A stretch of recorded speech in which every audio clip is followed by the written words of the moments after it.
Something strange is happening in Hawkins. I mean, my kitchen. We're about to head into the upside down of cookie decorating, 11 cookies to celebrate 5 seasons of Stranger Things. We'll start by mixing our colors and consistency. We're using a royal icing, the recipe for which you can find for free in the link down below. And we're starting with white, where you're going with a stiff peak. That's how you make your royal icing. And then we're adding water until we get this 15 to 20 second consistency, where when I run my spatula through it, it takes about 15 to 20 seconds for it to combine and kind of meld together.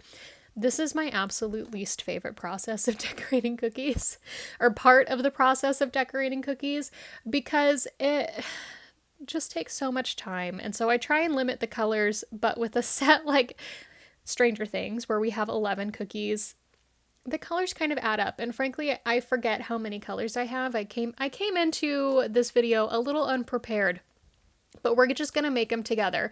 So we got our white. After you mix it, you can just add it straight into your piping bags. You're probably going to be making enough for at least 2 piping bags per color you're mixing, except for the colors like gray, which we'll get to a little later. So next up, we're making a green. This is going to be the background of a lot of our cookies.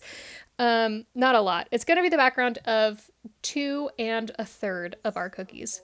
Using primary colors, I like to do 4 drops of yellow to every 1 drop of blue when I am making green. It just creates a better color consistency. I like the color green that we're going with, and that's when I'm going with kind of like a true Kelly green.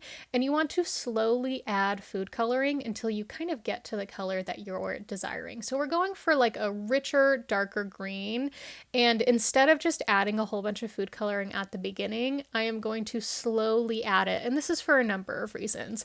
One, if you add too much food coloring, you can oversaturate your icing, and this means it is not going to dry the right way. I have done this a few times, and every time I'm like, is it the humidity? No, I added way too much food coloring, and the cookies just never really dried, and it kind of stinks.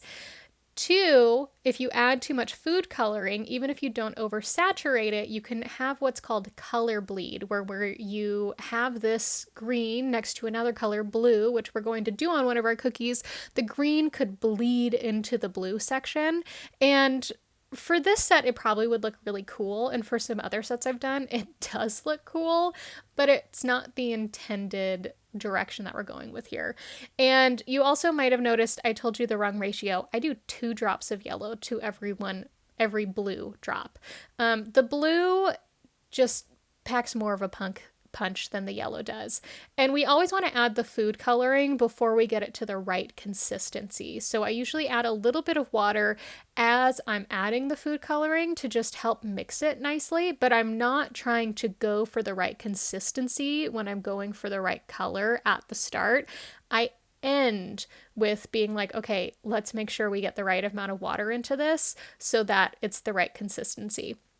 And that is because as you are adding food coloring, you are adding liquid, it's not water, but it's liquid, to your royal icing. So that is also going to change the consistency of the icing. And we don't want to add too much water in the beginning and then have too loose of a flood. So here I'm testing to see, are we getting to the right point? Because this blue, perfect. We're going for a sky blue. So I would just sit here and count the seconds and see, is this coming together? Am I going to need more water? It doesn't seem like it's quite coming together. So what I'm going to do, I obviously am still going to count to 15 or count to 20. I like to go for 20, and then if it's a little runnier than that, it'll be 15, and that's still fine.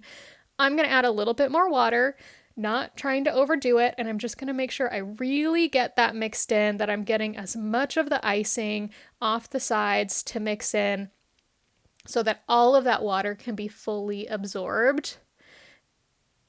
And then I can move on to the next color. So far we have done white, green, and blue, and I rinsed out the bowl and the spatula after the green because I was making a light blue. What I should have done is gone white, light blue and then mix the green, because the light blue would have just mixed into the green really nicely, and that just cuts down how much you have to clean, because it's annoying. You're already having to mix all these colors.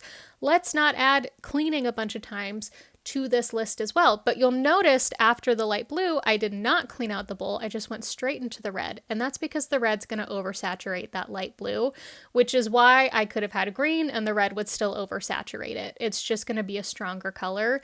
And I'm adding a lot of red because we want a pretty true red. We're going to be using this for blood and for the background of at least one of the cookies, as well as details in one of the cookies. I'll try not to give too much away as we get into the actual design. And we're also using a lot of red. And so I have a lot of icing here that has to get colored red. So I'm actually using a lot more red food coloring than I thought I would. And I'm just going slow. I'm trying to get to the point where I'm not seeing the color develop any further beyond how it's already mixed. This is how, if you see some cookiers, they say, well, you have to let your color develop overnight. You have to take time. We're hobby bakers. We're not doing that. So I'm just getting to the point where I'm not seeing the color develop any further, and I'm just going to trust that it's going to keep developing in the bag and it's going to keep developing on the cookie, and that has worked out for me. And so here we are. It's falling nicely off the spatula. I always like to say it needs to be about the consistency of Elmer's glue. That's what I was taught. I think that's pretty accurate. And if you don't know what Elmer's glue consistency looks like, that's also why we have the counting method, where you run a knife or your spatula through it and you see if the icing comes back together within 15 to 20 seconds. Now here is the hardest color in the bunch, and we're doing it after red. Again, didn't clean the bowl out, because this red that's left in the bowl is not going to change the end game of this color. We are making brown, and brown is really tough. I'm going to start with an orange base. I learned this in making the orange color for the basketball in the beginner sports set, and I really didn't think I was going to be able to make that kind of burnt orange at first. But I did, and it taught me some lessons about how to make brown. Brown is a difficult color to make. And so we're going to start with this orange because it gives us a really good base for the brown, and then we're going to add blue, and I'm going to question everything in my life because I feel like I've ruined everything. But actually, the color's going well. We just need to saturate it a lot more. So we're just going to keep adding red and yellow to add more of that orange color to it. And then I'm going to sit here and ponder my life decisions and where I should go next, if I should do a toothpick, if I should do a full drop. I decided on toothpick because that full drop really scared me. And add more and just see how this brown color develops. Now we're using this for kind of a waffle. We're using it for a bat. We're using it for eyes, and so we need it to be a kind of well-rounded brown, not too dark, not too light, not too beigey. And it's a slow process, but you can definitely do it with red, yellow, and blue. And if you don't want to do that and you just want to get brown food coloring, I would say get brown food coloring, because it certainly makes it will make your life easier. But it is possible with red, yellow, and blue. You can get to a good brown. The exact brown that we're going to use in this set is just from red, yellow, and blue royal icing. You just got to go slow and keep adding colors consistently, and try not to be too impatient with it, which is one of my greatest weaknesses. Next up, we're going with black. This is where I thought, this is my last color. This is going to be great. We're almost done here, except for I lied to myself. We also have a gray that I forgot to do, and I'm going to teach you how to mix it outside of a bowl for when you have those little incidents. But for the black, we're going to add a lot more food coloring than you would think. Black food coloring functions a little differently than red, yellow, and blue. It's not so much drop based because you have to get it really heavy saturated, but very similar to the red, not very similar, the exact same to the red. We are going to add color until we don't see it develop anymore. So I am adding a lot of color, but I'm seeing a change every single time I add that color. It's not, I'm adding it and it's still the same dark gray. So I just want to get to the point where it's not developing any further. It's not, but I do need to get it to the right consistency. So I add a little bit more water, and then I'm going to test it. Is it flowing off the spatula nicely? It is. I mentioned that I forgot to make gray. So what I did is added a little bit of the white to an empty piping bag, and then I just added black to that same piping bag. Now the black that we just mixed, I added to this piping bag, and I'm holding the top closed with my right hand, and then I'm taking a finger for my left hand and kind of poking it up into that color, into that icing. Now I'm not in the piping bag. I'm just going from the closed end, and I'm trying to mix it all together, and I'm swirling it. I'm trying to get all the different corners, and I'm really just massaging that color together. Now, I definitely added more black than I needed to. It worked out just fine, but you definitely want to make sure you're holding the top very tightly closed so that no icing can get out the top, and then I'm just massaging it before I call it good and I knot the top and I'm ready to decorate. But before we can decorate, we gotta cut the end of our piping bag. So what I'm gonna do is flatten out the tip, cut it straight across, and then I'm gonna turn so the seam is up about 90 degrees, and then I'm gonna cut again so I have a very straight line. That'll make it easier for me to pipe without getting curling on the end of my piping bag. The 11 cookie is great because although it was created with the intent of being part of the Stranger Things set, it can very easily be used for birthdays or retirement party, anything that involves numbers, because what you're doing for this cookie is you're starting with a light blue base for this one specifically, but it doesn't matter what color you're doing for the base. And I like to go around, especially for a lot of the cookies in this set, I'm going to go around 3 or 4 times, and then I'm just going to add the icing right to the center. So we're using the same icing bag, we're using the same color, it's the same consistency. I like to go around a few times on the outside of the cookie so I can really add in all of that icing. It may feel like I'm adding too much icing, that this is too thick. I promise you, it is not. The thickness that I am adding onto this cookie with this icing is maybe a millimeter, maybe. But what it's going to do is have a very even, flat top, which creates a really great space for the inevitable icing transfer that we're adding onto the top. And it just evens out all those grooves that are in the top of your cookie. So I'm coming in with my scribe and I'm just making sure I'm getting all the icing to the edges of my line. And then I'm going to come over to my piece of parchment paper that I placed on top of the image that I want to pipe. And we're going to do this a lot throughout this set. And I'm coming in with my white. Again, we're just using that hybrid icing, and I'm going to start by outlining that number. So you can really do this with any number you want. It does not have to just be 11. But things you want to keep in mind if you're applying this to a different cookie is you want to have a pretty good size to what you're adding. Otherwise, the number might break more easily, or it might just be really hard to pipe. Once I have that outline, I'm just going to come in and fill in with my icing. The great part about using this hybrid icing is if you get into the nitty-gritty of cookie decorating, you'll have people talk about the puff. They want an icing with a puff. Well, a hybrid icing allows you to have a little bit more of that puff involved. After you have that first one, you can come in with your second. I felt like my second one just wasn't as good. I recommend making a few of these. So if you're planning on making 3 of these 11 cookies, I'd probably make 6 different icing transfers, not just 6 ones. That would make for your 3 11s, but 6 different pairs of ones. And then you can choose which ones you like the most and which ones might go the best together. I got the opportunity to decorate with my friend for this set, and we each did 3. And it was funny, the first one she did for every single 11, she didn't like the one, and then the second one she did, she liked it a lot more. But then when we were going to put together which ones went on which cookies, it felt really difficult to see which ones paired really well. It was a weird phenomenon. So this would definitely be easier to do if you were doing 2 different styles.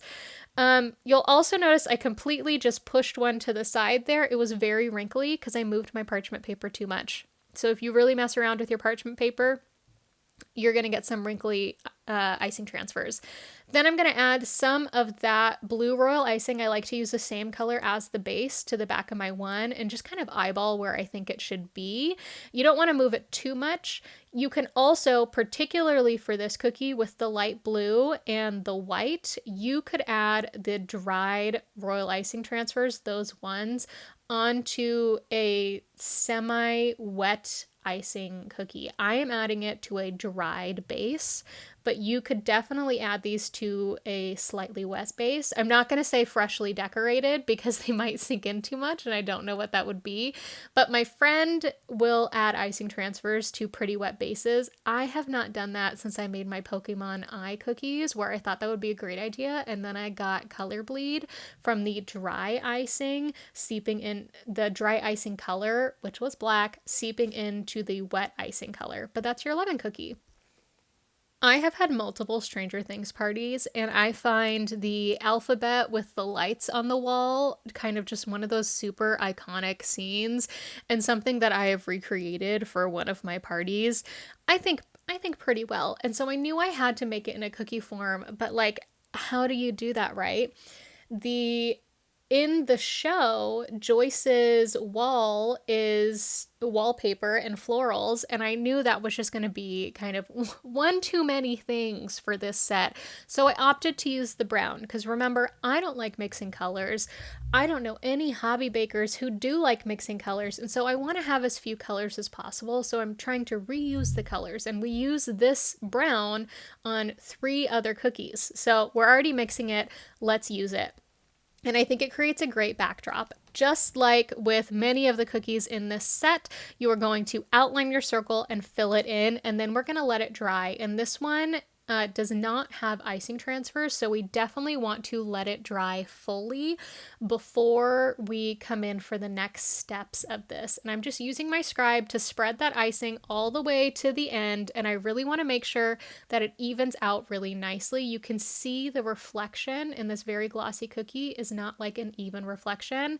That's why we spread out our icing. Next, I'm coming in with my edible pen, and I'm not going to write the full alphabet. I actually had it drawn out how I wanted to write the alphabet, and then I just like got into my head and I wrote it wrong, and I had to kind of change it up, and that's okay. You're seeing me do that here. It really works for this cookie in my opinion, because Joyce really haphazardly wrote the alphabet onto the wall, so it kind of makes sense that the cookie would look a little haphazard as well.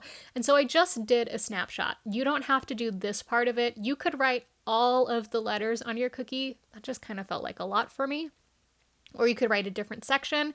After you write, and your cookie's dry, obviously, otherwise you wouldn't write on it, you're going to come in with your black and just do 3 lines a little bit above where your alphabet letters are. Because remember, we got to add lights to this. So we don't want it to be right on top of our alphabet letters. We want it to be hanging a little bit above. So we're coming in with our black. I'm letting it flow out of my piping bag as best as possible, and then kind of like pinching it off at the end. And then I'm going to come in with just one of the 4 colors we're going to use. I'm going to come in with the red. Since I know we're using 4 colors, I don't worry about this the first time, but I begin to alternate it after this. But I do know I want red on every single one of these lines, so I'm going to add 3 red, then come in with my white and just add it directly after the red. So that would be on C and M for me, and then S. And then after the white, I am going to come in with my green, and I'm not just doing dots. I'm trying to do ovals. I'm trying to make an oblong shape. I'm not worried about trying to get a pointy at the end. I didn't think that level of detail was necessary. You certainly could get your scribe and do that, but I am making sure the green is always coming after the white, so that would leave space for the blue to be used a little bit at the end, and there is the alphabet cookie. Now compare this red we're using as the base for this cookie to when we were mixing it. You will notice it has already gotten a little darker, and this red, I was so pleased with it. So really happy with how it goes. There is a lot of merit to taking your time with mixing. mixing as completely as possible and then deciding to add more color. And I see cookiers who will like put aside a little bit of the icing to make sure they're seeing how it develops. I have never found that to be helpful for me, but if it's helpful for you, definitely use that tip. Different people are going to see colors differently. I mean, being colorblind would make you definitely see colors differently, but you're just going to see different shades in different lightings and different kitchens. So finding the things that work for you so that you can get the good colors, that's what you want to do. And again, we're outlining this circle and then we're filling it in. That primarily, that's what we do with every single cookie in this set. There's not a lot of design that goes into the base. The design is going into the layers on top of it. And with such a large set, having 11 cookies, the layers, I think, works in your favor because you can kind of do these base pieces and then move on to a different step. And by the time you're ready to come back to these base pieces, they're going to be dry enough for you to utilize. I definitely, in the description, list the steps that I would decorate all of these cookies in, because how I'm showing it to you is not necessarily what I would recommend as your home baker, because you want to be able to do more than one cookie at a time. You got all the cookies in front of you, you got all the colors. You don't need to do all the steps in this specific row that I'm showing you cookie by cookie. So after you get that layer in, come in with your scribe, even it out. You'll notice that some of the icing colors are a little bit easier to spread out than others, and that's just getting your icing consistency down. Next, we're going to go back to our icing transfer sheet, our template sheet, and I'm going to grab my parchment paper and we're going to be making bats. So I'm coming in with that brown, outlining the body of the bat before we get that little end piece, filling it in. And then I'm going to come in with my scribe and just even it out. You might notice that I have two scribes. I'm very much obsessed with this new fine point scribe I got. Honestly, I probably could have just used like a sanitized needle or pin. Kind of coming back to this. After I even out the inside of that, I'm just going to add that little cap to the baseball bat. And then I want this to dry. You'll see it went from shiny to matte.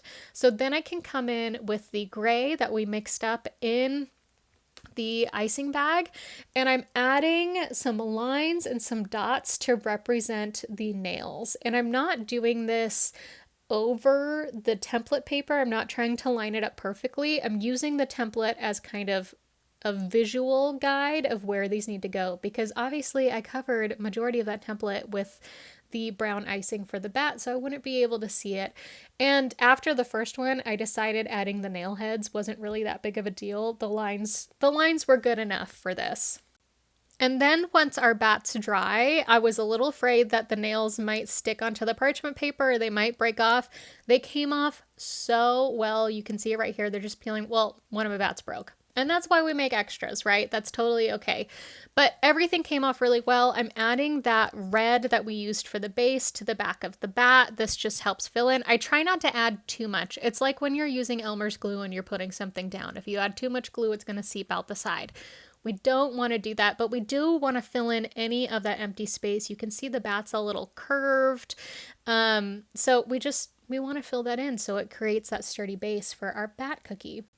Our D20 cookie, I totally thought this would be an easy cookie to eyeball, and I changed my mind after actually decorating this. And so you'll see within the free cookie guide, the link down in the description below, there is a template for the D20. I would recommend printing off that template, which you should anyways, because that's where your icing transfers, that's where your template for your icing transfers are. I would recommend printing it off and cutting out the D20 so you can kind of get the outside shape. Creating the lines within the D20 I did find to be easier, but getting the outside triangles for each side of this cookie, I feel like I'm saying side too many times, was a bit of a struggle. I did put 6 dots. I tried to evenly space them, and then I had to think quite a bit about where my lines were going. Another thing I would recommend you do differently, better than me here, is I'm using a pretty fat tip pen. I don't know why I decided to pull this one out. I have other ones. I would not do that. if you watch other cookiers online, they'll use a light brown. I don't have a light brown pen. I don't know where they're getting light brown pens. But if you come across a light brown pen, I would use it. And the reason why they use light brown is this black. You can see some of those edges that I don't cover with icing later on.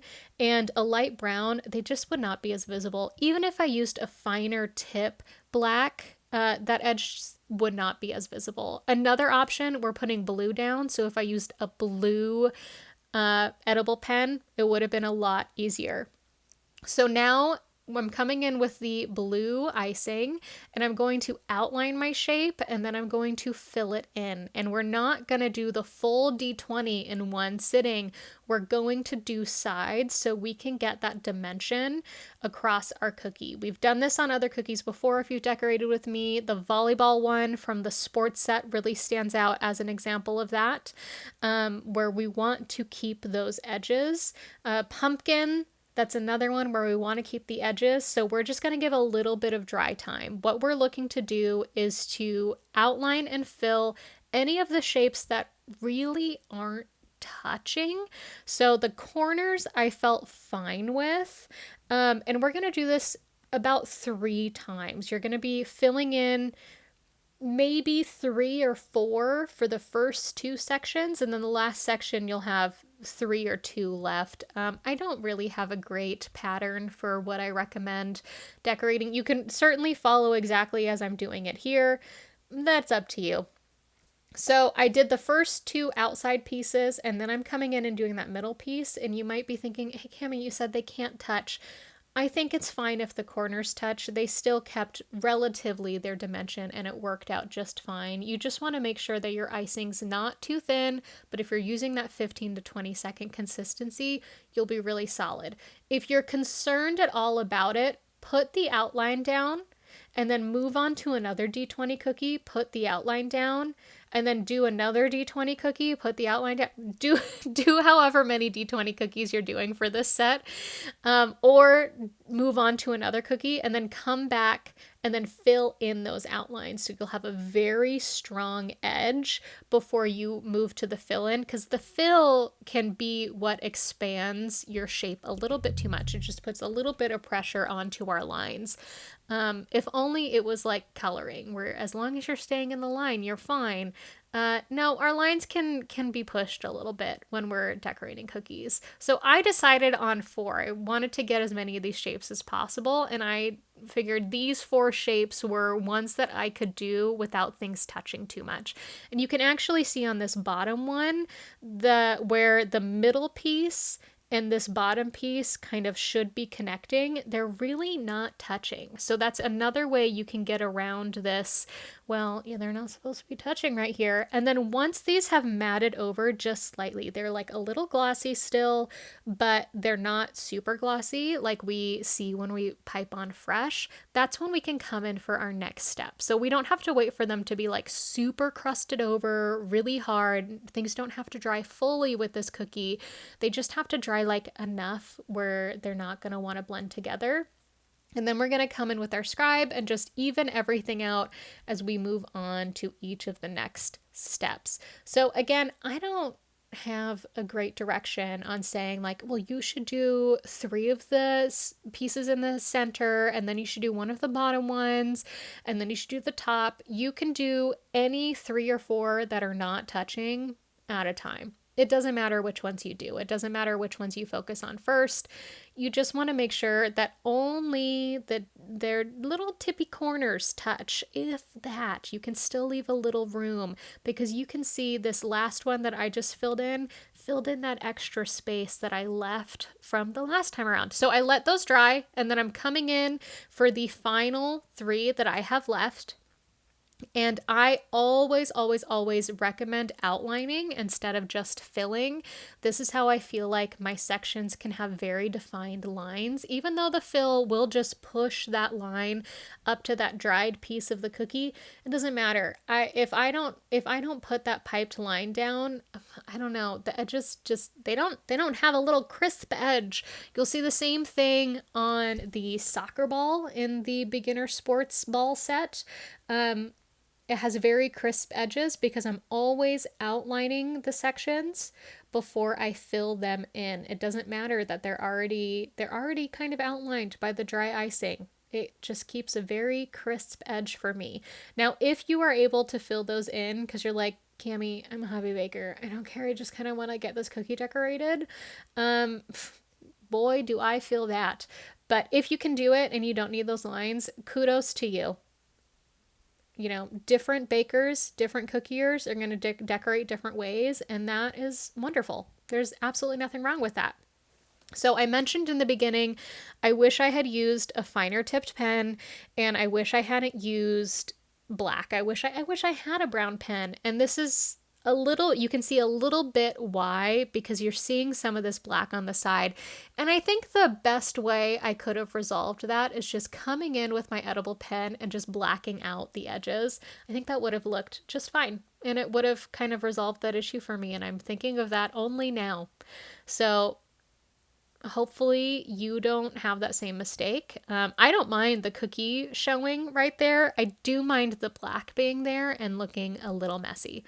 So after you fill in your final side of your D20, you are going to let it dry completely. You can see this is very much matted, much more matted than previously. And then you're going to come in with your pen. I, again, didn't have a great pen choice for some reason. I think this is a little too fine tipped, and I wish it was a little thicker, but this is a double-sided pen. One is fine tipped, the other side is a thick tip, and that's what I drew on this pen with. I needed something in between. I just did. And I'm coming in and adding the numbers. Now, I don't own a D20, so I can't tell you which numbers are next to which. I just went off an image that I saw online and the direction it had the numbers going. I don't know if that's accurate. That's okay. We're having fun. It's a cookie. If it's wrong, eat it. I don't care. And we're just filling in all of those numbers. It probably would have been great if I put like 11 in the center or 7, numbers that actually pertain to the show, but there's our D20. It's ready for some action. Out of all the cookies in the Stranger Things set, this mixtape cassette cookie is the most intricate. Well, that's a lie. I would say the bonus cookie that we have at the end is the most intricate. Is certainly the hardest to do. This cookie is not difficult. It just takes layers, and all of those layers for the most part are within the icing transfer that we are making for it. So we start with a green base, our beautiful kind of dark Kelly green. We outline the cookie 2, 3, 4 times. We just create a very solid wall for our icing, and then we fill in the center. When you fill in cookies, you do not need to go in the circle pattern. You can just get the icing on the cookie any which way you want. The only reason I use this circle pattern is because it looks nice in videos. Full stop. That's the only reason. I also like to decorate from the center because I want to give my outside line a little bit of time to firm up before I press against it with this icing, before it has to really do its job of holding this icing onto the cookie. And it's also why I'm not making sure that my icing goes straight up to the side. If it does, that's fine. But I am going to come in with my scribe, and I'm just going to make sure that that icing gets pushed to the side, and I have a lot of control over it, which is also why I use these little circles, because I can push the icing to the side and then immediately pull it back so that I can avoid having an overflowing cookie kind of as much as possible. Sometimes you can't. Sometimes your icing's just a little too thin, and it happens, and there are ways to rectify that. That's not a problem. But this evened out very nicely, and if I really wanted to be a little anal, I could even it out some more. But we are going to work on our cassette, and this is going to start in layers. The first step is adding white circles, and I just kind of pressure piped this. The second one, I did a much better job than the first one, because that's where the little gear spots are. And my first one, like I said, didn't do as good a job as the second one, so I'm coming in with my scribe to kind of just even it out a little bit and make sure that my white is not a little too puffy. And then I'm going to circle it with the gray. And so really take your time with this. You're seeing me decorate this in real time. When I got to that curve on the bottom, I was like, oh my gosh, is this falling out of my piping bag right? And this is definitely working with circles it's easiest to let the icing fall out of the piping bag, and that means you really got to have some patience for it because sometimes it doesn't want to cooperate. And then you're going to come in and add dots that overlap the gray and the white area, because if you've seen a cassette, they have gears in the middle. We're making the gears right here. The second one, again, I did a better job. I put 2 dots opposite sides, and then I filled in those 2 sides. And then I'm just going to shake this to see if that'll help that gray settle into the white better. And it really didn't on the left side. The left side's just betraying me. It's okay. And so I'm coming in with my scribe and just kind of poking it down. And this is one of the reasons I really like this really fine tip scribe. I'm kind of obsessed with it. I like it for this detail work, and that's exactly why I got it.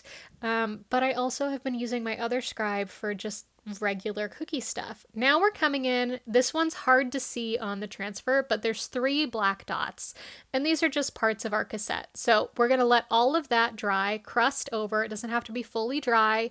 And then we're going to come in for that next step, which is outlining this bottom, I want to say hexagon, but it is just 4 sides, and I don't remember what that shape is called. But this bottom rectangle shape with angled sides. Rhombus is...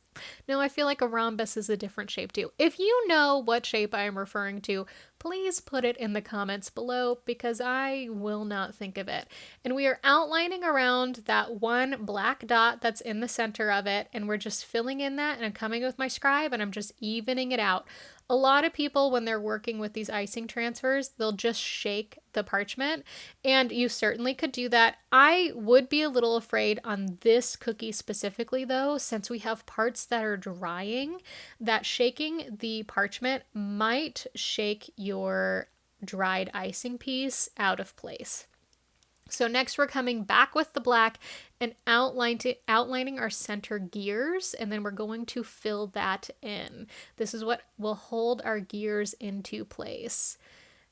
And so my black icing was not cooperating, unlike my gray icing. I feel like my gray icing was cooperating, but kind of getting those lines around those center gears was a little difficult. But then we're just going to come and fill in, and then pulling out our scribe if there's anything to even out there. And then I'm going to switch icing transfers completely. Once that's dry, you're going to come in and outline the cookie entirely.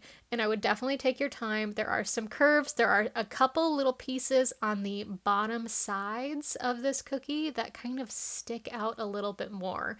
And so we are trying to encapsulate those 2 black dots that we put pretty early on in the beginning and create that initial rectangle rounded corner shape. Now we don't have to add that piece on the bottom because that one's already been outlined. And then we're going to outline the white center, where if you really want to go on above and beyond in this cookie, I didn't, but I would recommend it. I think it would look great. On the white, after it's fully dried, you could come in with your edible pen and you could write Will's Mixtape or Music for Will or The Clash or anything like that. If you wanted to make these for someone, maybe there's like an 80s retro birthday or something like that, you could certainly write like Happy Birthday onto this mixtape. It would be a fun cookie that would definitely work outside of Stranger Things.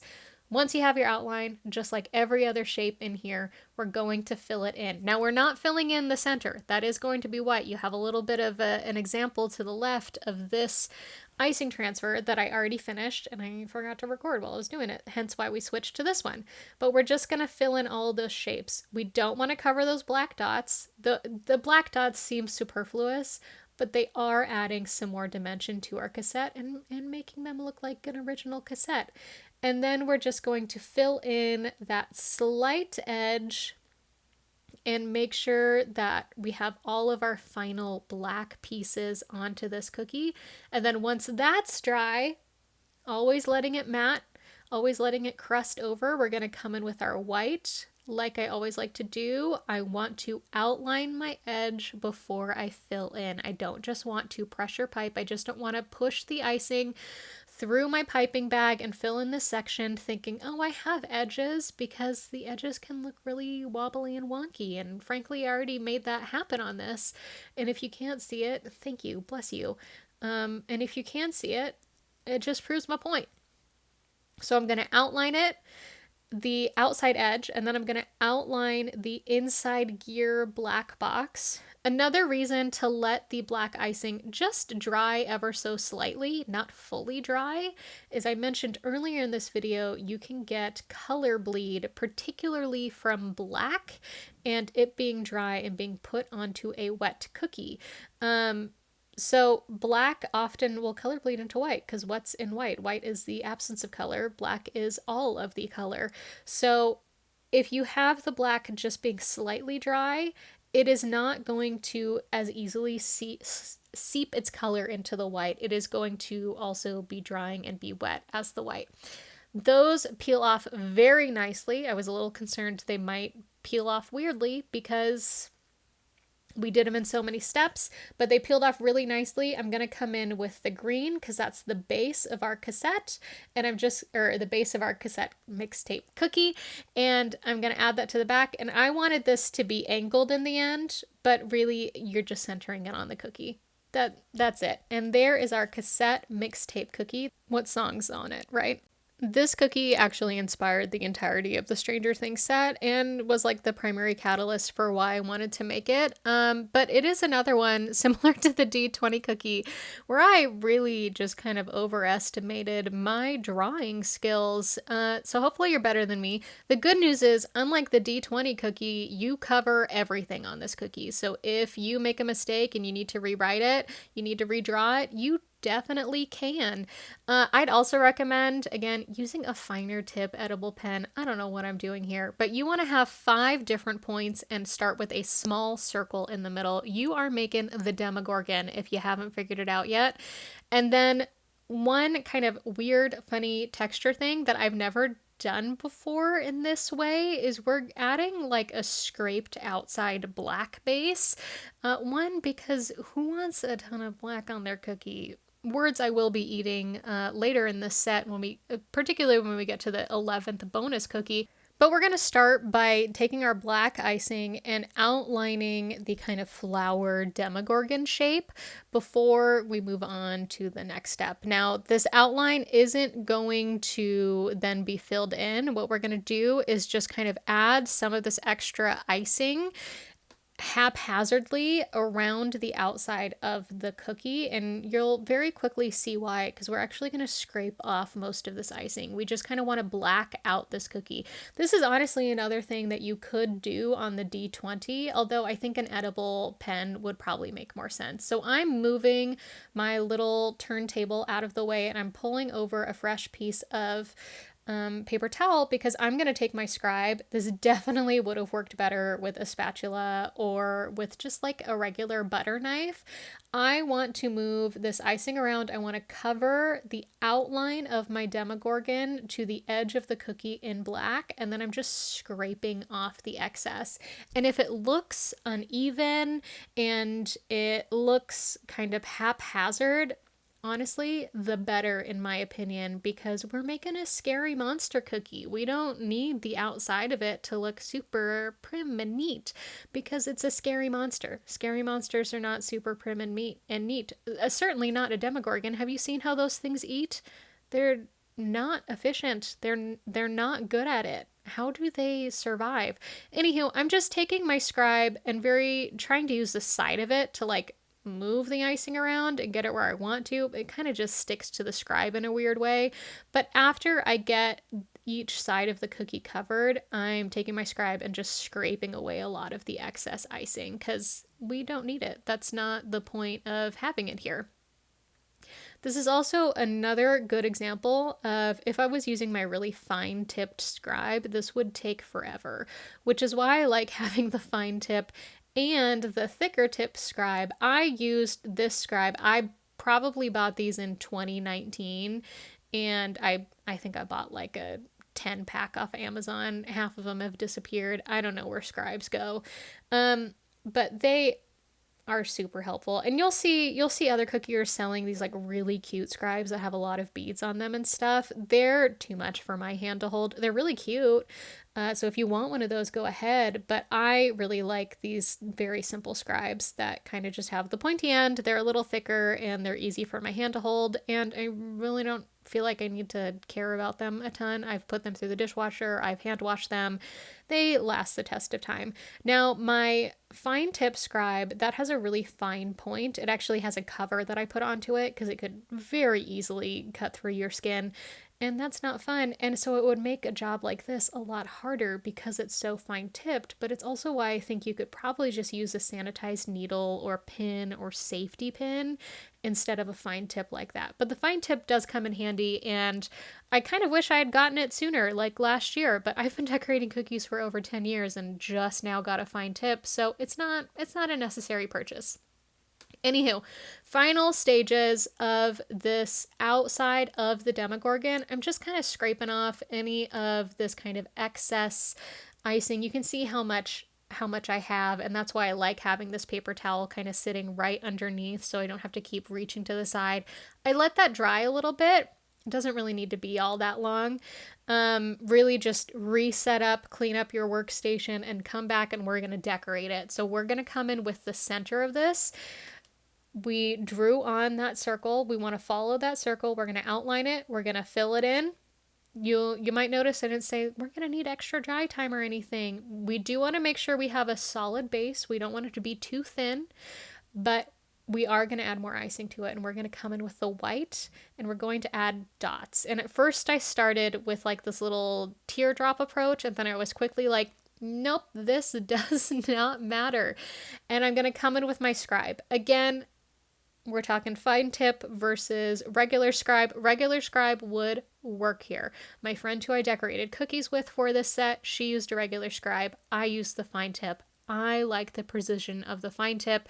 If you want a fine tip, I recommend, if you don't want to buy one, because it's not that they're expensive, but you do kind of have to buy them off like a specialty shop. I don't know if Amazon carries them. They're not something I don't think you could find at Michael's. But you could certainly use a sanitized needle, a sanitized pin, a sanitized safety pin. Any of those would be fine. But if you're just using like a toothpick for your scribe, that's also going to be just fine. You are sticking it in the middle of your white, and then you're just dragging it in, and you're making sure you clean off your scribe in between every single time you're doing this drag method. That's what this is called, where you stick your scribe in and you drag it somewhere else. And we are creating teeth in the demogorgon. After that, you're going to let that crust over a little bit. Talk about that a lot throughout this set. We're letting things dry. They're getting a little bit more matte. We're going to come in with our red and create the outline of our demogorgon face petals. My red just wasn't flowing like I wanted it to, and so it looks a little messy here, and that's okay. And I'm also overlapping the black outline that we made. I'm not feeling like I need to stay completely within those lines because the centerpiece of this cookie is the demogorgon. The outline was just to create some fun dimension for us. After you fill in the outside, I'm coming in and I'm filling in each of those petals. And you might think, Cami, you always say you need to outline every single piece. You can't just rely on the lines of your slightly dried icing for keeping the shapes. And you are so right, which is why I am not filling in to the center. I am filling in all of the outside petals, and then I'm going to go around the center before I do that. And I really did it this way because I felt like my red was annoying me and it wasn't flowing how I wanted it to. So I just put off doing this centerpiece. And then I came in and filled in from the petals to that center line that I just piped on. Now we are going to repeat adding on the white onto each of these petals in 1 second after I use my scribe to kind of point out those petals a little bit further because I didn't like how soft those edges were. So that is a choice you can make or you cannot make. That's completely up to you. And then you're going to come in with your white after you get a little too anal about the edge of this demogorgon face mouth petal. And take it all the way to the edge. That's okay. We're going to come in with our white, and I'm starting at the end of the petal, and then I'm just doing 1 and then 2 dots, and then I'm going to do 3 dots. And then am I going to do 4? No one knows. Yes, I am. I am going to do 4. And I'm working one petal at a time. I'm coming in with my scribe, putting into the center of the white and dragging it to the center of the cookie. And again, we're creating teeth.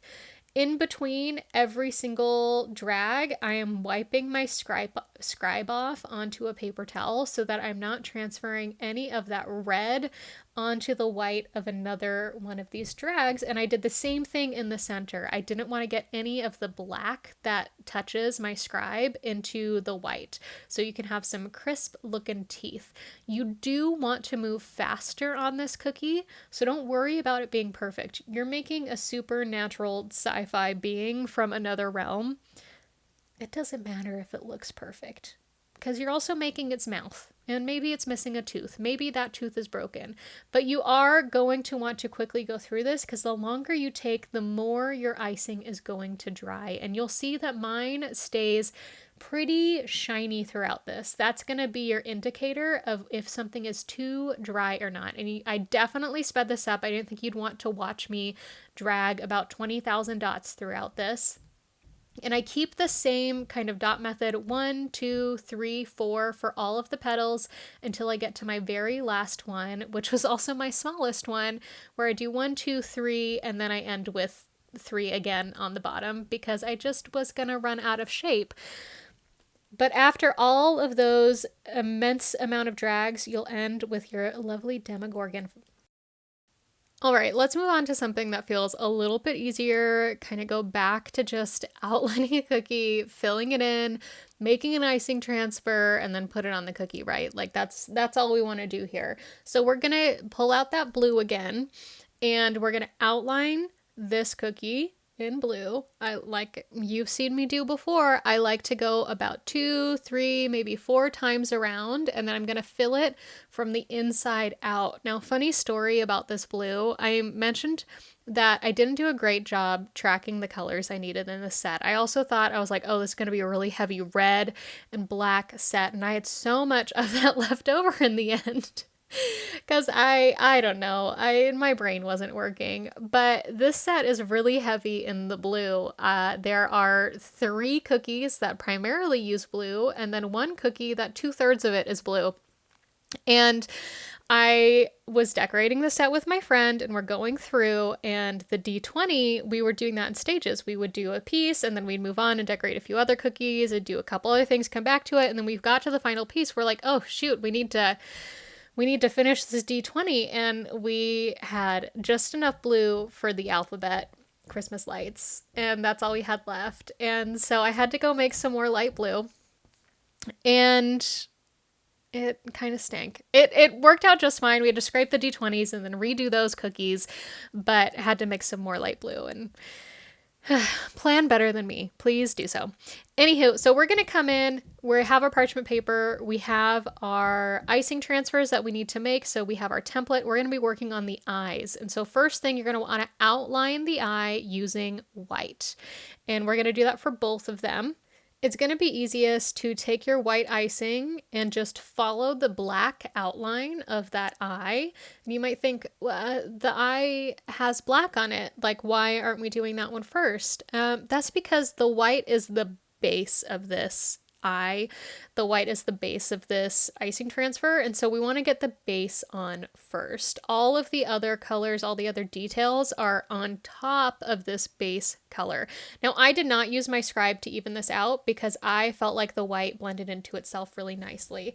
Then we're going to grab the brown, and we're just going to add circles into the center of this eye. They can go almost all the way to the edge. If they go all the way to the edge of the eye, it's also completely fine.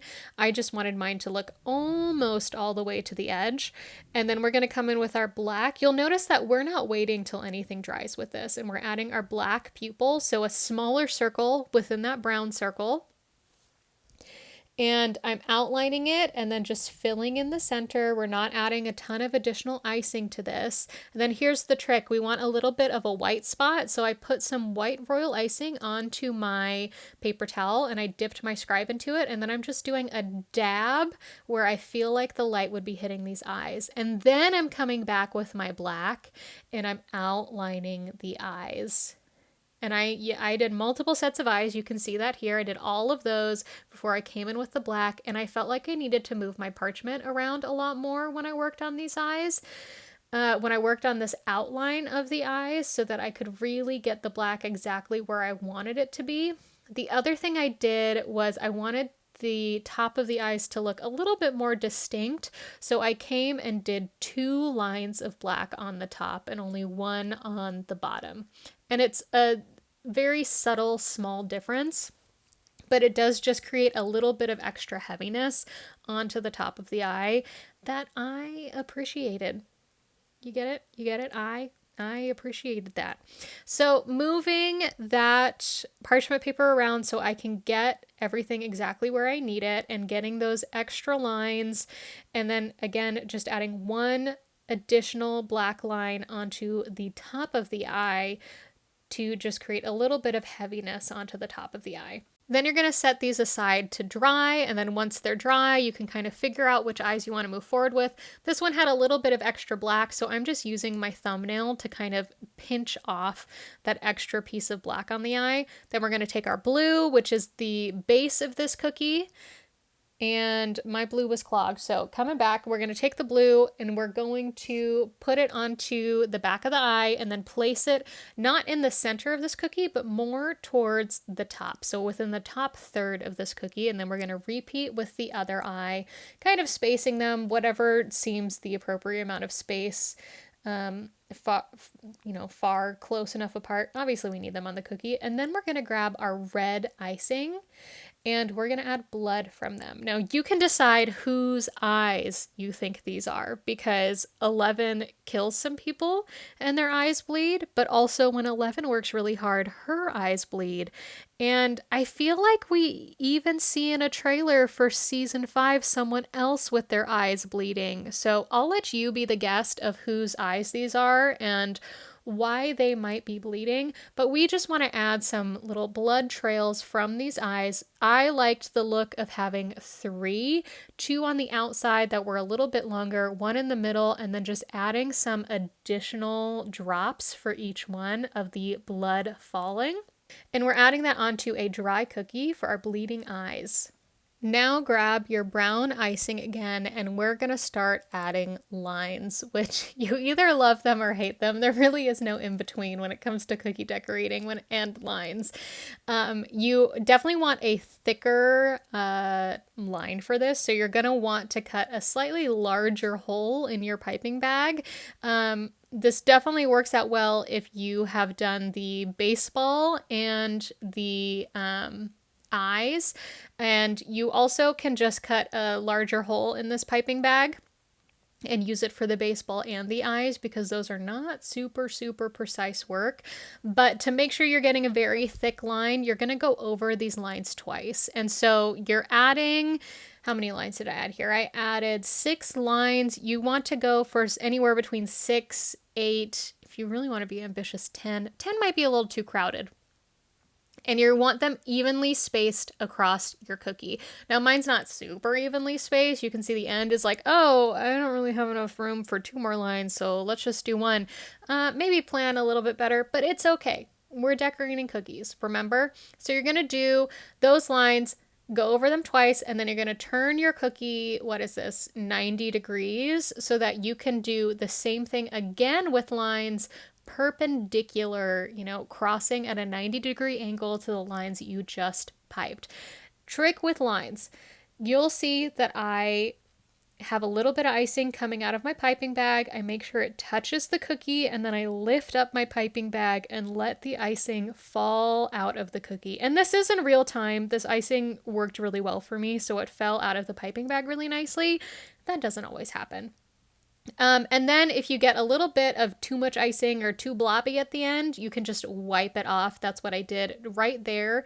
And we are going to come and I'm scraping away any of this kind of excess that's a little too blobby that are on these ends, because we're also going to go around the outside of the cookie and we don't want these blobs to kind of be in the way. And I definitely want to do this before they dry too much to get rid of too much of the blobbiness.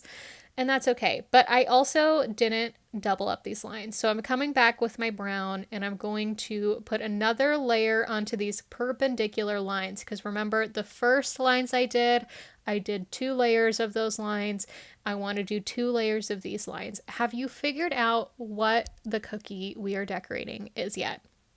Because if you haven't, the grid should give you a hint. We're making waffles. So after we put these lines down, and you can see it broke a little, so I'm just gonna fill that in right there. After we put these lines down, I'm gonna again come through with my scribe and just kind of scrape off these edges, because I need to put an outline on this. We're making not just waffles, we're making an Eggo shaped cookie. And I did not grow up eating Eggos. I was jealous of those who had Eggos. Now, I had parents who would make me waffles if I wanted waffles. That was not the issue. But Eggos were like so perfect. You could put them in a toaster. Now, did anyone put them in a toaster? I can't speak to that because I didn't grow up eating Eggos, but I wanted to eat Eggos. And so I'm very jealous that 11 got to eat a lot of Eggos. So we're going to come in with that brown again. We're adding our outline. Now, I kind of would recommend before you add this outline to scrape off more of these edges, because I am going to have to take another extra step after I outline this cookie because of these edges. And it just would have been easier if I just scraped, I don't know, a couple millimeters, a centimeter into a cookie. I'm not great with measurements.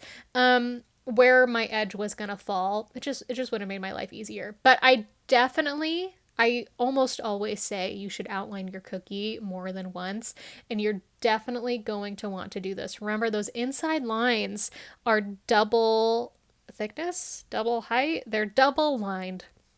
So you want your outside edge to at least be double lined, but more like you want 3 or 4 lines, because you want a very solid edge to your cookie.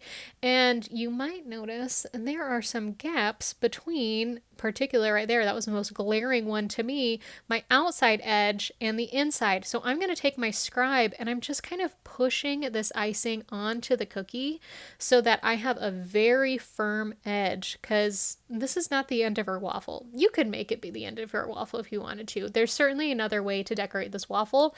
I probably would have just scraped on some of this brown icing, let that, you know what, I don't even think you would need to let it dry. Scraped on some brown icing and then come in and did the lines exactly like we did the outline exactly like we did. Still come in with my scribe and just even out this outline a little bit more. But that's not how we're going to decorate it. We are setting up this base and then we're going to let it dry. And so before we let it dry, I'm coming in with my scribe to make sure that my outside edge is fully touching the cookie so I don't get any sort of overflow on this cookie, and that it's relatively even. Now this is dry. You can tell because it's very matte compared to the icing that I'm putting on it. And I'm just kind of getting icing into every single one of these squares in my grid, and then I'm going to come in with my brush and I am going to just move that icing around. I'm going to brush it and trying to get into all of those little crevices of my waffle. So it's very important that this is fully dry. You could maybe do this cookie first so that it's fully dry for you to come back to. There's a few different options. Again, in the description, I'll list the order that I would decorate these cookies in. That's probably the most efficient use of your time, and so you don't really have to think about it as much. But you are looking to spread this icing around, and you don't want to have to worry about your lines breaking because they're still too wet. Now, don't be real aggressive with your brush. Don't try and break your lines. You still are just moving icing around like it's a thick paint. But you definitely want to get into all of those little cracks and crevices, and that is why I added more icing, because I didn't feel like I had enough icing to get into all the cracks and crevices, and then I felt like I had too much icing. And so you just want to make sure you're getting into all of the squares, you're getting into all the corners, and I'm using the edge of my brush to make sure that that is happening. Yep, there's that one spot that I was missing, and I was watching myself miss it over and over again. And now that everything's filled in, I kind of just want to even out my icing and scrape off anything that's extra. So I'm coming from the middle and I'm scraping down the cookie, and then I am going to start wiping off my brush so that anything extra that's sitting in my brush is going to come off and not redeposit on the cookie. Because for this waffle, I want that grid pattern to show. I don't want it to get washed out by the amount of icing that's on my cookie, but I also don't want a ton of extra icing on my cookie to make my Eggo waffle. Now let's dive into a cookie that is dedicated to season 4, and particularly one specific character in season 4. I'm going to let you put in your guess right now to see if you know which character in season 4 this cookie is going to be dedicated to. Now, I understand that you have literally no frame of reference besides me saying this is a season 4 cookie. So lock in your answer, put it in the comments, lock it into your brain. You cannot change it. What do you think this green base cookie is going to be for? I will say there's an icing transfer. So if you've been looking very well at that icing template transfer sheet, you might have seen a glimpse of it. And if you were looking at the beginning, you might have seen a glimpse of it. So what do you think it might be? Who do you think it might be dedicated to? Just like with a lot of our image transfers, with our icing transfer cookies, we are putting just a blank color base because, again, this is a beginner set. You don't have all of these special materials or all this extra time to be able to do a lot of advanced things. So I want to make sure that these are more accessible to you. In addition to, you don't want to have 1,000 colors. So we're reusing a lot of the colors throughout this set. This is the same green we used on the mixtape cassette cookie, and we're also going to use this in the next cookie. It is the one that has green on a third of it. We're using our scribe to kind of push the icing around, make sure it makes it to the edge of the cookie and that it's not going to overflow the edge of the cookie. That's why I have these little swirls in here. And then I like to even it out and use the glare from the light above to just make sure I don't have any crazy indents and everything's going to blend well together. And then we're moving on to our icing transfer. So parchment paper over the guitar. Have you figured out who this cookie is for yet? If you said Eddie, ding, ding, ding, you won the opportunity to decorate this cookie. What an honor. You're going to come in with your red and outline the guitar first. Now, I thought this was going to be really difficult, and it ended up being easier than I thought. This guitar shape, while it does have a lot of points and edges, it was fun. It was fun. Now you can see I'm coming from different directions and different angles, and I'm stopping at certain end points to kind of reorganize myself, but it all comes together really nicely. The other thing, before you start filling it in, is to create an outline for the center of it. Now, I am not a guitar expert. I do not remember what the center's called. Fretboard? I feel like fret's in there somewhere. But it's that black neck part. It's not the red body, I'll tell you that. So you're going to fill that in. And we're just making sure we don't overflow our lines too much, and we're keeping everything pretty precise. Now, you can see that middle center where I'm going to put black is not like perfectly alone for the black. That's fine. It's really not a big deal. Now we get to have the fun part of adding this like cheetah leopard pattern. When I was making this, I was like, oh, I should look up what the difference is between cheetah and leopard. And so I know one of them has just black dots and the other one has the like curves in the black dots. And I cannot remember which is which at this point. But Eddie's guitar has a cheetah or a leopard pattern on it, whichever one has the curves and the dots. So I put some of my black royal icing onto, I just put a blob of it onto my paper towel next to me, and I'm dipping my scribe into it. You can use if you have a fine tip scribe, you can use that, or you can use your regular normal thicker scribe. That is what I am using for this. So don't feel like there is a right or wrong to this. And we're just adding dots, and I'm adding these kind of curved blobs. There is not a huge rhyme or reason. I'm just trying to work kind of from one section to another, and I'm putting a lot onto my scribe and just very gently tapping it and dragging it on this red icing. And similar to the demogorgon, you're going to want to move a little faster. Now this is not sped up at all. I'm just not being too careful with it, because ultimately this is a really small snapshot of Eddie's guitar. We don't have to make it look perfect. It's going to be okay. So coming through, I have a different, I'm also wiping off my scribe in between bouts of dipping it into the black icing that I have on my paper towel, so that it's not too crusty, it's not doing weird things. And then I'm coming through and kind of just filling in any of these spaces that I think is a little lacking and maybe needs a curved line or needs a final dot.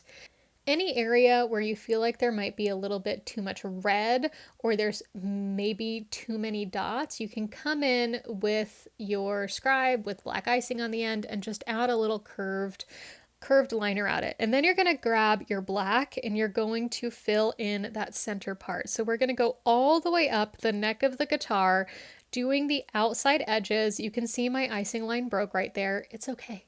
It's okay. We're gonna resolve it. And I'm gonna do both sides right along where the red edge is, and then you can see the neck of the guitar gets thinner towards the top. So we're just following the outline of the guide below us, of the template below. And then I'm gonna do the very bottom line to create that kind of more of a rectangle squared off shape on the guitar. And then I'm going to fill it in. You'll notice that at the top of the neck, I haven't outlined that yet. So I'm actually going to come in and outline that before I fill it in. And we're not going to do anything too crazy. You'll notice I was not super precise with it. I felt like I could just pressure pipe it. If you feel like you need to outline it and then fill it in, that is also okay. There's no right or wrong to this. And then I'm coming in with my fine tip scribe, and I use the gray on my paper towel, and I am taking the side of my scribe, the kind of line part of it, and trying to make the frets on the guitar. Now it's working well on one side, but it's not hitting the other side because this isn't a 2D image that's flat and I can just draw on it. It is 3D, it is curving, and my lines aren't making it all the way across, and that's okay. I also, as I was doing this, realized I have no idea how many frets are on a guitar and if I should maybe try and keep it more precise. I just made them an evenness that I felt was appropriate, and you can do the same. You might find that you don't want to add the frets at all, that it is a little too precise for you, and that is also acceptable. So now that I have them on one side, I'm going to come and just make sure I get them completely across on the other side, and you can see a little bit better that I have kind of like a line of icing on my scribe to kind of draw/drag this onto the neck of my guitar. And you would think this would be like a really fine neck and you would easily mess it up or break it, but your icing's pretty sturdy. Just have a little trust in it and it'll work for you. And then after we complete the neck of the guitar, we need to come into the body.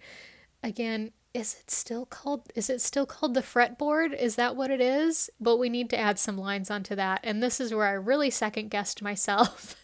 And you also got to be careful because you can see our red is still wet and we don't want the gray in the red. We want it just on the black. And I really didn't know where the lines would end. And so I put one on the end and I was like, maybe that works. Now we're going to let it dry a little bit.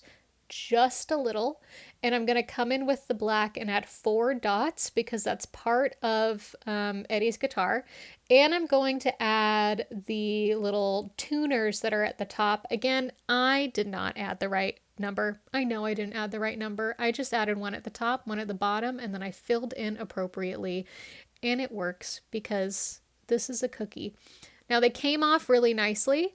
I would recommend, instead of waiting until this cookie is fully dry to add this icing transfer, to add it to a wet cookie, even if there is color bleed, because you have the neck of this guitar that is just thinner. They break so easily after the fact. So if you were packing them up or anything, you'll want to put it on a wet cookie. If you're not packing it up, if you're just going to serve them, you can do it just like this. It'll work out just fine. After I put them onto the cookie, I like to press it down so that we can have a wonderful Eddie's guitar. Now grab your green again, and this is where we're going to come into this cookie that has 1/3 of it in green. You're going to want to create a little bit of a hill, a little bit of a dome, because we're creating a graveyard scene. So I'm just doing that line across, and then I'm outlining the outside of it, and then I'm just going to fill it in. You'll also note that unlike a lot of the other just one color based cookies, I did not go over that outline 2 or 3 times. I just kind of let it stood. And that's because depending on how thick, how big a hole you cut in your piping bag, you might have a very sturdy outline edge. And I felt like I did have that with the green, and I wasn't going to be adding a lot of icing to kind of press into this outline to push it off. So after I filled it, I come in with my scribe, even it out, and then immediately grabbed the light blue and outline the outside of the cookie, the edge of the cookie, and then I'm also going to go along the right along the green as well, because I always like to have a firm outline, a very solid line of where I am filling in with a specific color. And I am just kind of going right back over the same line, not because it needs it, but because the first pass I did was a little wavy on one side. That was it. And then I'm going to fill it in. There's no rhyme or reason. I'm just adding an appropriate amount of icing onto the cookie. Now, what is an appropriate amount of icing? We want the icing to level out very nicely so that we aren't getting a lot of this waviness from the lights above. You can see on the green section, the light moves very evenly across the cookie. There's some waviness on the edge. That's to be expected, but otherwise it's fully filled in. Now, if there was a ton of waviness from that light, I would need more icing on this cookie. That is a big difference I see between people who have just started decorating and those who have decorated a few times, is the amount of icing on a cookie. By adding a straight flat layer, you are not going to have too much icing on your cookie. Before this dries, so this is still wet, I'm going to put some of the white icing onto my paper towel next to me. I'm going to dip my scribe into it, and I'm going to kind of haphazardly add some clouds. Now I want them around the edges because this cookie is called Vecna's curse. We are going to have Billy's headstone, and we're going to have a silhouette of Max floating into the air. So we want to leave some space for Max to be floating into the air and for the clouds to kind of not be in the way. Now, they can certainly be in the way.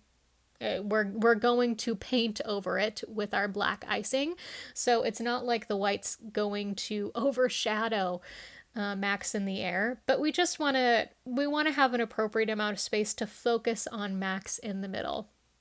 Now that you have the base of the cookie done, you're going to set it aside, let it dry.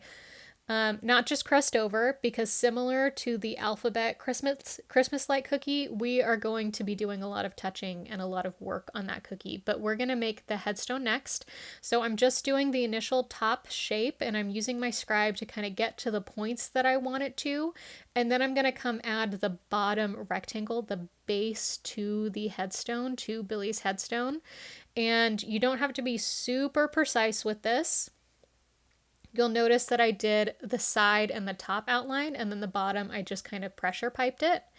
And we're going to let that dry until it's just crusted over, and I'm coming in with the end of a toothpick. You could also use your scribe, you could use the end of a brush, whatever you do, and just that bottom rectangle base, we're just going to poke it in and crush it a little bit. You don't want to crush it too much, you just want a little bit to create that texture of a headstone. And then I'm coming in with either a piece of tissue paper. I have a tea bag, an open tea bag right here, or you can use a coffee filter. And I'm coming in with my fine tip pen, and I'm going to outline this silhouette shape. I am not outlining the hands. And that is because the hands were just a little the fingers were too precise for my pen. If you're using tissue paper, you're not going to see your edible pen marker. You're not going to see the ink bleed as much. The ink bled so much when it came to this tea bag, And then I'm going to put this onto my cookie, and I didn't flip it or anything, but I'm going to come in with my pen and draw it on. And you can see here I am using a blue pen because that matches my sky. So it's just not going to be so obvious. I drew on my cookie for the next step. We are going to cover this up, but we just don't want to leave some heavy lines behind. We want it to be a pretty subtle because we're creating a tracing outline for us to use in the future, so we can just have a really solid shape, and you're just redrawing over the same line you traced. Now it's faint here. You can see it a lot better when I hold it up to the camera. It's just the lighting. So now we're going to put some of the cookies fully dry for one thing. I did not put that tissue paper or that filter onto my wet cookie. It was fully dry so I could draw on it. And then I'm taking the black royal icing, putting a blob on my paper towel and coming in with a fine brush, and I'm filling in that outline. And this did go slower than I thought it would. I thought this would be like totally easy to fill in. And you also might think, couldn't I pipe this with black? You very well could pipe this with black. I sometimes feel like I can do line work and sometimes I feel like I can't. And this was one of those times where I felt like I couldn't and I preferred to paint it. So if you wanted to pipe it on with your black, particularly how we've used it so far, you might find that the end of your piping bag, the tip that you cut, is a little too big. So what you might want to do is grab another piping bag, fill it with your black, maybe just some of your black, because having a smaller piping bag can make it easier for your hands to pipe this. So put some of the black into a new piping bag, tie off the end, and then cut as small a hole as you can and test it and just make sure you can get icing out of it just fine. And then you could come in and pipe the shape on instead of painting it. That is totally acceptable. Another thing that helped me when it came to painting it was not thinking I needed the cookie to be situated any specific way. You can see it's upside down right now. That just gave me a closer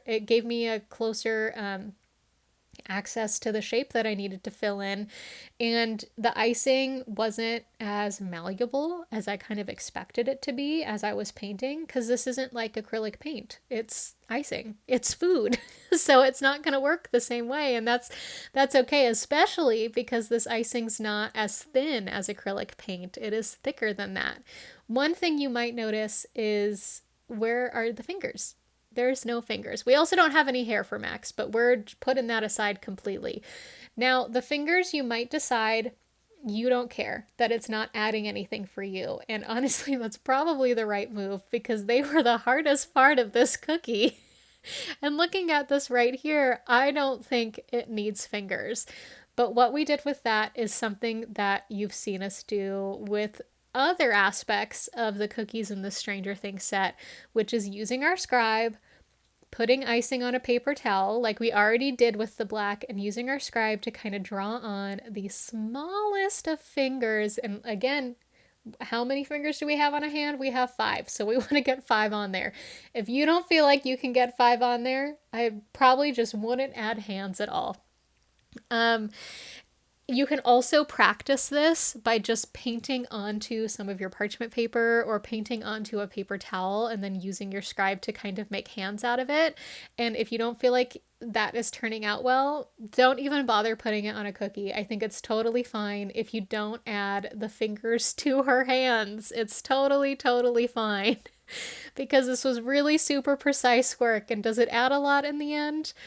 You tell me if it's really worth it in the end. I don't think it looks bad, but it's just really hard. So we have our dried headstone. We're going to add some green to the back of it, and we're going to place it on the cookie. This is one cookie that you definitely want your whole cookie to be dry before adding your headstone. I think having the headstone kind of be its own standalone piece is important for Vecna's curse. The 11th cookie in the Stranger Things set, and the bonus cookie, is a hard cookie to decorate. It just is. It was hard for me as someone who's been decorating cookies for over a decade. Granted, I am not a professional. Professionals probably would not have as a difficult time as this, but I really wanted to teach this aspect for beginners, and It's just not a beginner skill for this particular colored cookie. So we're coming in with the black. This is our only cookie that is fully black. We're outlining it and then we're filling it in. And frankly, I should have cut a bigger hole on my black because this took forever to fill in. And because it was the first thing I decorated with this black, when it dried, since I decorated it in a circle, you can see the lines of the circle, which I think kind of looks nice. And it's really not something you're going to notice unless you're looking closely at it. But I look closely at my cookies, so I noticed it. But we're filling this in, and this is another cookie in the set that has to dry completely. So cookies in this set that have to dry completely before you can move on to your next step are this bonus Stranger Things title card. We have Vecna's Curse that we just worked on. That one needs to dry completely. We also have the base of the waffle needs to dry completely. And the alphabet Christmas light needs to dry completely. All of the other cookies, particularly all of the other ones with icing transfers, can definitely be a little wet for you to add the icing transfers onto them, especially if the icing transfers do not involve black. You can definitely add the icing transfers onto a wet cookie for those. I wouldn't say like, oh, I just decorated it, now let's add the icing transfers. I would say like maybe you put the base on all of the ones you were adding icing transfers to and then decided to add the icing transfers.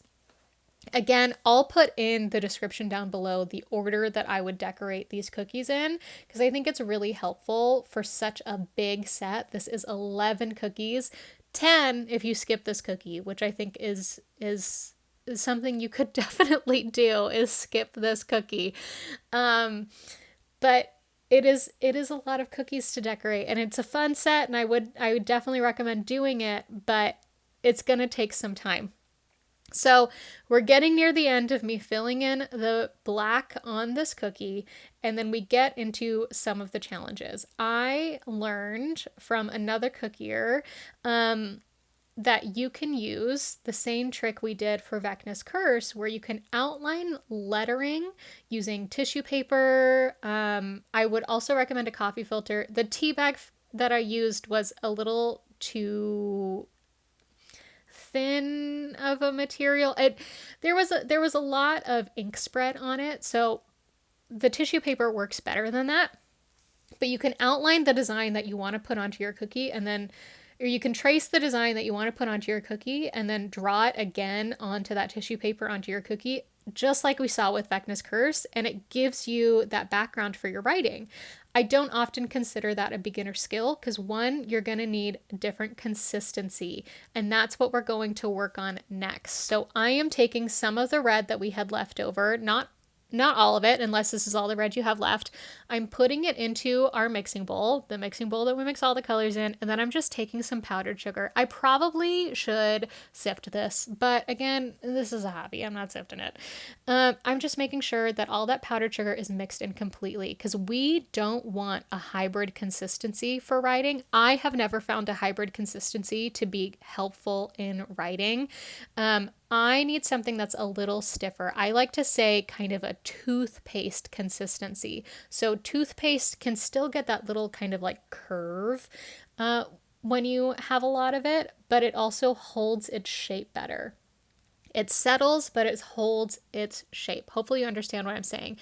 And so what I like to do is kind of dab my spatula into it. And if it's not holding onto my spatula, it kind of falls off in blobs and it falls and makes a curve. It doesn't have a stiff peak or no peak at all. That is the type of writing I want. So I had to pull out my projector, and that's really why I say this is not a beginner cookie, because even though you can, well, there's two reasons I say this is not a beginner cookie. One, no beginner I would expect to have a projector. So if you have a projector, you can decorate this cookie. Two, the other thing I wouldn't consider a beginner cookie about this is you have to make a different icing consistency in order for this to work. Hybrid icing, I just have never found it to keep its shape enough to work for writing. Other people have, I don't know, maybe I just need to see how their consistency is. I have not, so I can't recommend it. And then three, any cookie I find that you have to make sure it dries, and you don't have enough time in your decorating to make sure that it dries all the way. I consider that more of an advanced cookie. And maybe I should be biting my tongue because this set has cookies like that in it, but writing writing just feels like a different beast. It just feels like a different beast.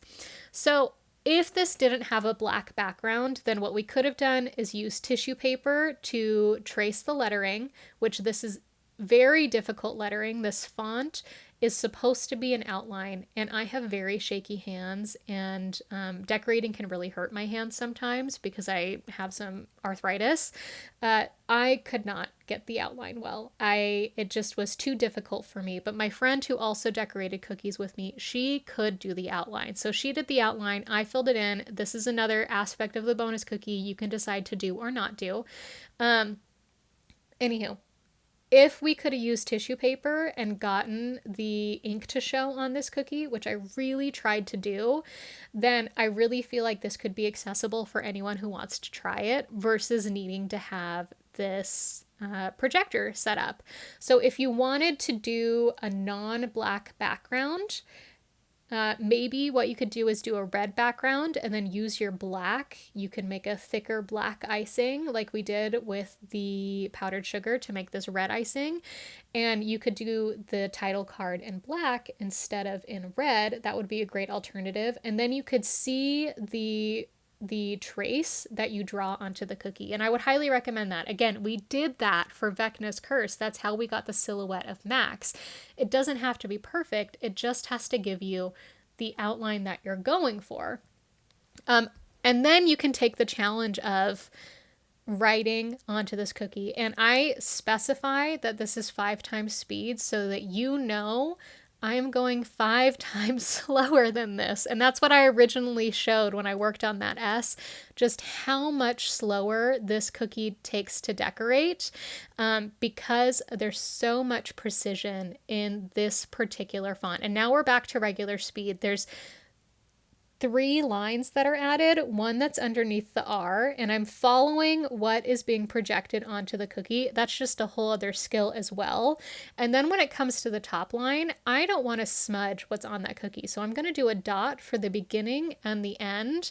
And then I'm taking my cookie out of that, just turning it enough so I can get a good angle, and then touching that dot with my icing bag, lifting up and letting the icing fall out so then I can touch the dot at the end for that final line cookie for my Stranger Things title. 11 cookies for the final season. These cookies hopefully capture the magic, the terror, and the heart of Hawkins.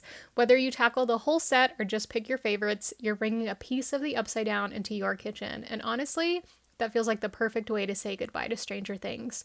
Now grab your supplies and let's get decorating. Friends don't let friends make boring cookies.